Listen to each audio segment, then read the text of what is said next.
When most people think of Seth MacFarlane, they think about Family Guy, his incredibly successful show on Fox, which has brought in more than $200 million in ad revenue alone for the network.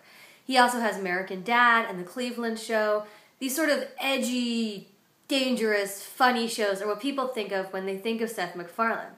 But there's another side to MacFarlane. He's very passionate about science. So passionate, in fact, that he is using the clout that he has with the Fox network to try to bring back Cosmos.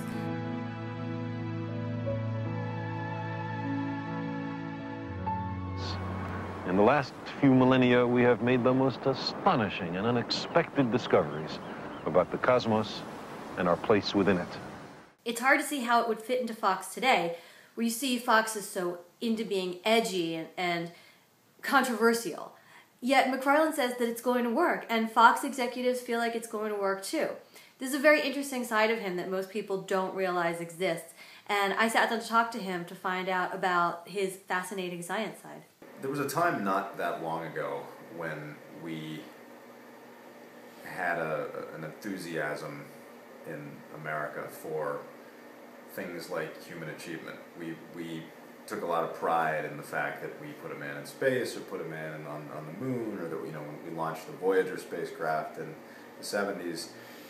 Those were sources of national pride, and somewhere along the line, as we've become a less pragmatic, less logic-oriented society, and more of a kind of frou-frou spiritualist religious society, we've kind of shunned that stuff. We seem to view science as something not to be trusted, and there's no reason for it. It's ludicrous, it's come out of nowhere, and it doesn't make any sense. Everything that we use on a day-to-day basis that makes our lives better in every sense can really be attributed to scientific advancement in one way or another. We'd be living in caves. We're still only at the very beginning, but there just seems to be a lethargy when it comes to science, and nowhere is that better illustrated than in the deterioration of the space program.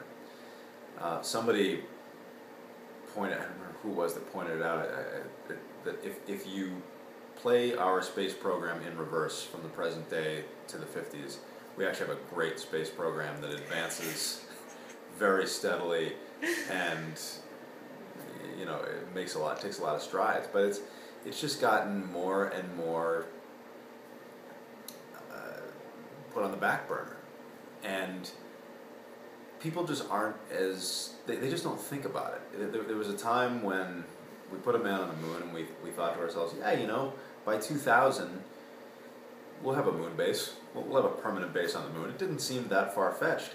In the 60s, it didn't seem that far-fetched, and now Newt Gingrich, who I'm not a fan of in general, but I got to give him his props for speaking big in terms of space. He is a space enthusiast. How he planned to go about it is dubious, but the fact that he got out there and said, yeah, you know what, we should have a base on the moon. He's right. He's absolutely right.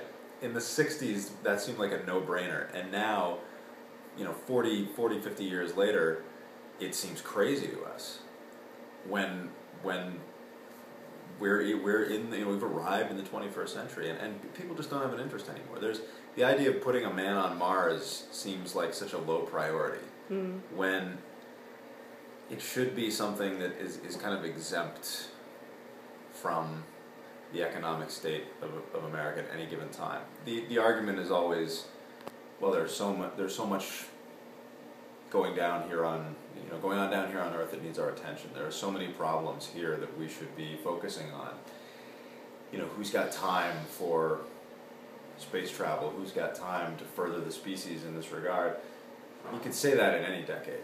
You could say it now. You could say it in the 60s. You could say it in the 70s. You could say that. There's no time in history when you couldn't make that argument. And it's a argument that seems legitimate at first glance, but if you keep making it over and over, we don't get anywhere. It's all short-term thinking. Do you think a TV show can make a difference? I don't know. If it's engaging enough, it can. Star Trek in the 60s begat a generation of scientists and engineers, people who got excited about space travel because they saw, quote unquote, firsthand what it could, what it, in a fictional sense, what it could look like if we really, put our noses to the grindstone and got on it and made these things happen, and it inspired a lot of people. A TV show can't really do any more than that. It can't offer up any new technology that doesn't already exist, but it can inspire, and it can prod people who are talented and smart and insightful, and maybe